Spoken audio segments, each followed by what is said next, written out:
So ayan, papasok na tayo. Medyo maaga tayo today. Thank you Lord. Walang snow pero ang lamig. Ang lamig maybe. Tapos nag-iisip ako, sabi ko bakit parang ang the dry ng skin ko. Pati yung sa mukha ko, parang sabi ko, ang dry naman. Sabi ko pa, same lang naman nung moisturizer kong ginagamit. Tapos makeup, hindi naman ako nagpalit. Tapos na-realize ko, nga pala, parang yung weather, sobrang lamig. So, lakas makadry ng skin. Hindi na kinakaya ng moisturizer. Kung sa Kuwait is, yung sobrang init, yung susunugin ka ng bongga. So, dito, parang feeling ko, dapat pati yung mukha nakaganito din. Para napoproteksyonan sa lamig. Or gloves ka din talaga. Lakas makadry ng ng sobrang lamig. Hoy, pero thank you Lord. Buti nga mo dito lang kami sa British Columbia. Walang snow. Saktong saktong lamig-lamig lang. Kaso para sa isang Pilipinong galing sa gitnang silangang na bansa sa Middle East, nakakalamig pa din. So tara, magbabas tayo. Hintay ulit tayo ng bus. Oh, thank you Lord. Kasi at least okay yung ating working schedule, konti na lang. So mga 3 weeks na ako na nagwo-work, pero 3 weeks na rin tayong hindi nakakapagsimba. Ito na din pala yung bus stop. Tingnan nyo kung gaano ka-empty yung daanan sa ganitong oras. Halos walang dumadaan. So yung bus dumarating lang siya isang beses lang kada isang oras, so hindi ka pwedeng malate. Saan kaya to? Malamig.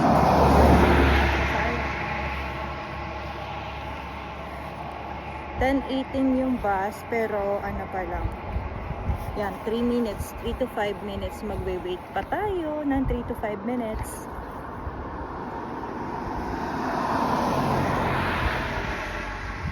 Uy, baka naman may Chares. Ayan. Thank you Lord. May bus. Kahit isang beses sa isang oras. Ma-appreciate mo talaga pag ganyan na kasi hihintayin mo na. Pero pag mag-aayos ka talaga ng time mo, pag alam mong isang beses lang sa isang oras dumadaan yung bus, so doon mo mapapahalagan yung importansya ng transportasyon. Pero kung halimbawang laging may bus every 15 minutes, siguro last minute ako palagi. So ang ginagawa ko na from morning, nagpe-prepare na ako ng breakfast ko, tas kumakain na lang ako sa store o kaya kay Clay o kaya somewhere sa doon na lang ako magbe-breakfast sa country club. Country club ba yun? Tama, sa country club. Doon na ako magbe-breakfast kasi walking distance na lang siya. So parang minsan lahat na yata ng promotion ng restaurant na breakfast ng restaurant, nakakainan ko na. Ay no, ganon yung style natin pag morning.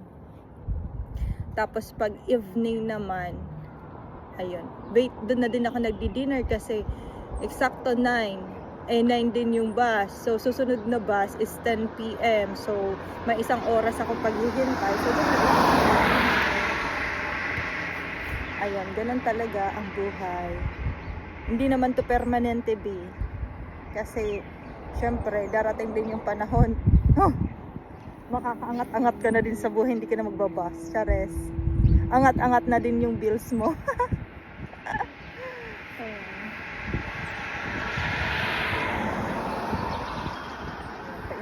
Pa-improve ang mga bagay-bagay. Dati naglalakad, tas nag-scooter, tas nagbabas. Sa susunod yan, magsasasakyan ka na. Ganun lang yun. Keep going. Ay, ayan, may mga kasama na ako. Ibig sabihin, malapit na yun. Malapit na yung bus. Aray ko po. Nilalabasan na sila. Dito yung mga tao, kahit hindi mo kilala, mag-smile talaga sila. Mag-greet talaga sila ng ano, pag nakakasalubong mo. Siyempre, bihira ka lang din naman makakasalubong dito. Ayan. Nakakatawa sila kay palabati ang mga puti. Laki naman ang mukha ko.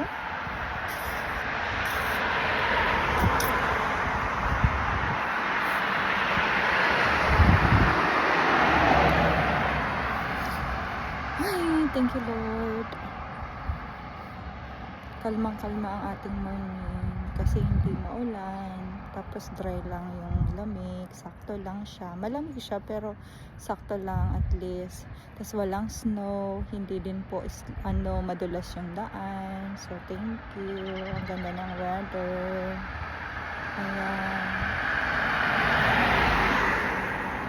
Ayan na yung bus, ayan na, salamat po sa paghatid. Nakikita niyo ba?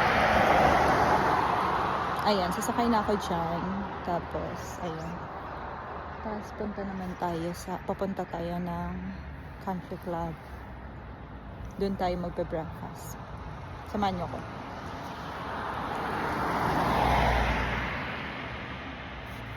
Nakikita niyo yung bus. Ayan siya, oh. Ayan siya, oh. Ayan, oh. Ayan, yan yung bus na sasakyan natin. Yay! Finally, let's go!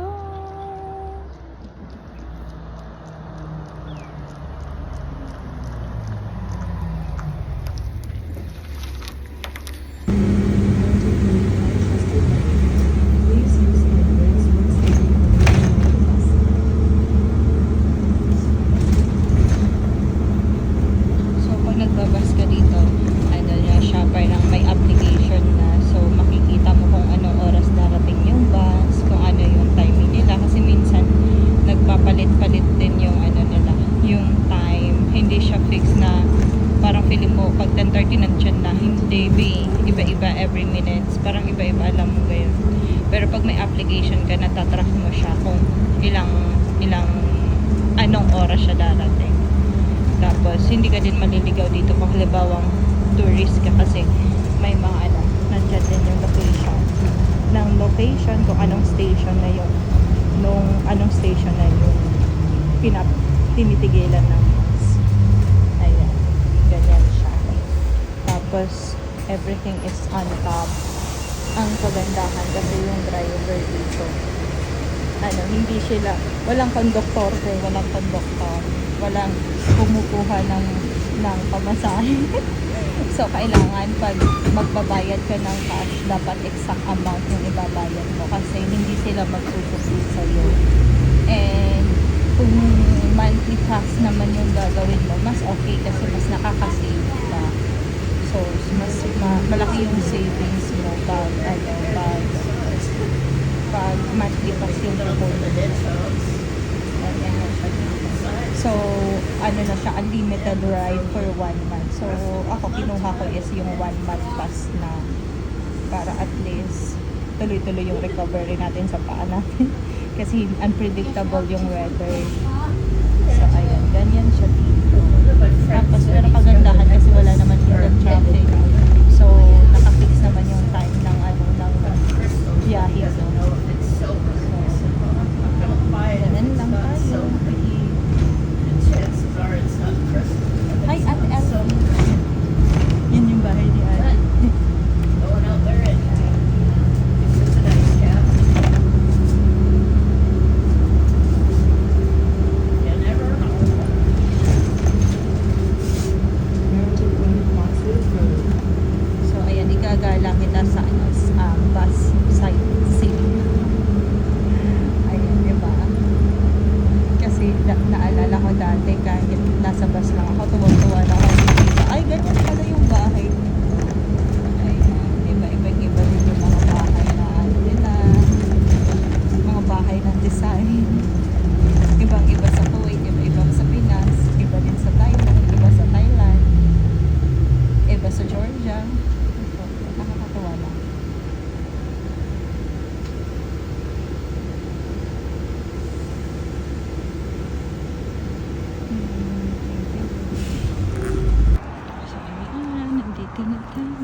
Itong Best Buy na to, lagi ko tong napagkakamalan.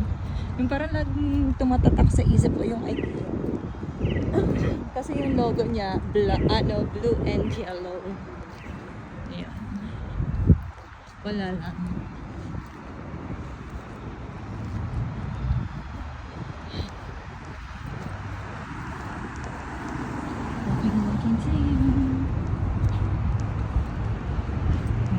Ito na yung sentro ng Nanaimo. Central Nanaimo.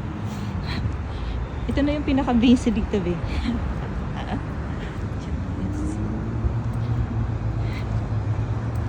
Nakakita na tayo ng tao. May JYSK. Pero walang ID na. Ayan, nandito na tayo sa Country Club Center. Ito na yung mall nila dito. Magmamall muna tayo bago tayo magtrabaho ng marangal. Dito tayo mag-breakfast. Diba ang daming tao? Ang daming tao ng mall. Nagsisiksikan.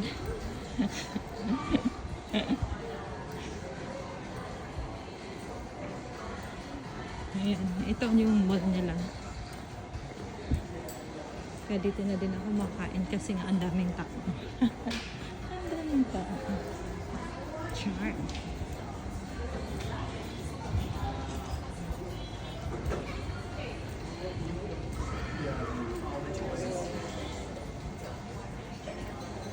Mia Mia. Chares.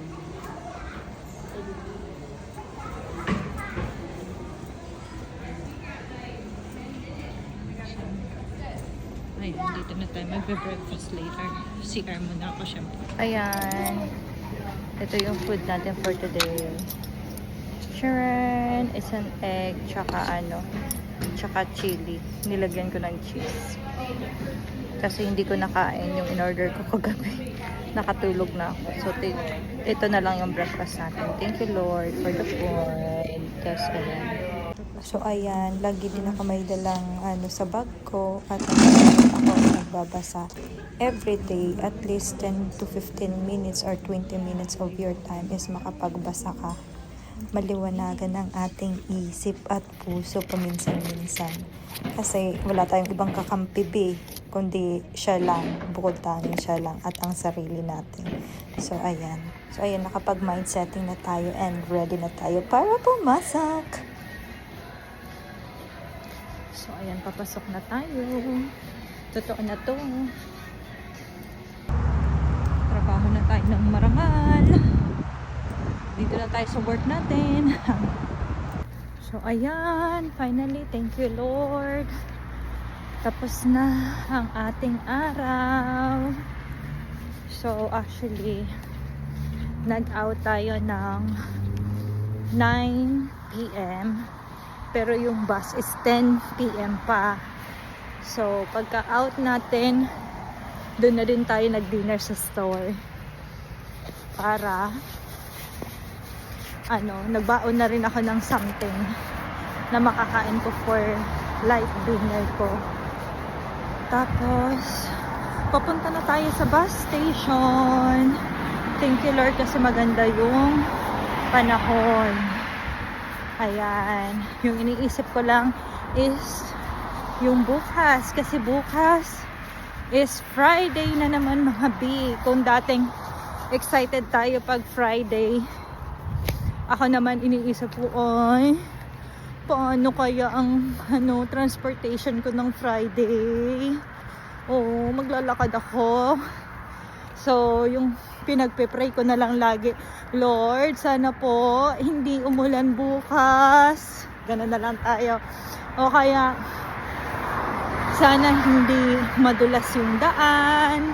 Sana hindi umulan. Sana okay yung weather. Para kahit maglakad tayo is okay lang. Kasi ganito ulit yung shift natin for tomorrow. Tapos yun lang. Kasi yung mga bus dito, para siyang estudyante. Pag Friday, Saturday, tsaka Sunday, parang tamad yata sila magtrabaho na marangal. Chares! So, yung bus is hanggang 7:22 lang. So, napakaalanganin ng timing. Kasi kung mapagbigyan man tayo ng hanggang 7:30, so, hindi pa rin natin mahahabol yung bus kasi dapat 7:22 pa lang, umalis na tayo sa store or sa sa trabaho kasi maglalakad pa tayo. May mga 10 minutes walking distance pa rin from sa store hanggang sa bus stop. So ayan, thank you Lord. Tinatry ko kasing bilisan na yung lakad ko kasi baka maiwan ako unang bus. Tapos pag naiwan tayo ng 10 ng alas 10 ng bus, maghihintay ulit tayo hanggang 11. So ayan. Ay, Lord, thank you. Thank you sa trabaho. Thank you sa buong araw. Thank you sa bus kahit ayan, at least may isang bus kada isang oras. What if kung wala? 'Di ba? Eh di nga chares. So, thank you Lord. Salamat po sa mga blessing sa buong araw. Safe tayo. Ayan. Ay, thank you Lord. Yan lang. So, punta na tayo ulit sa bus stop. Doon sa area na yon. Yan. Doon tayo pupunta. Stay na lang tayo doon. Hanggang 10 p.m. Salamat sa panonood at pagsama sa akin sa buong araw.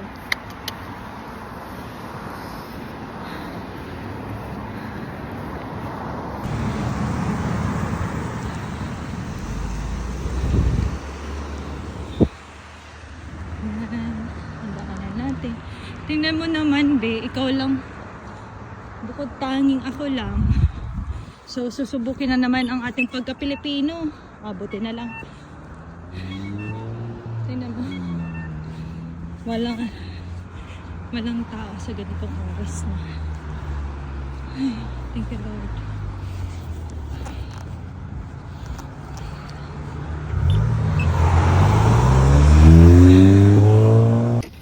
Dito na tayo sa bus stop. Kalmahan lang natin. Yan.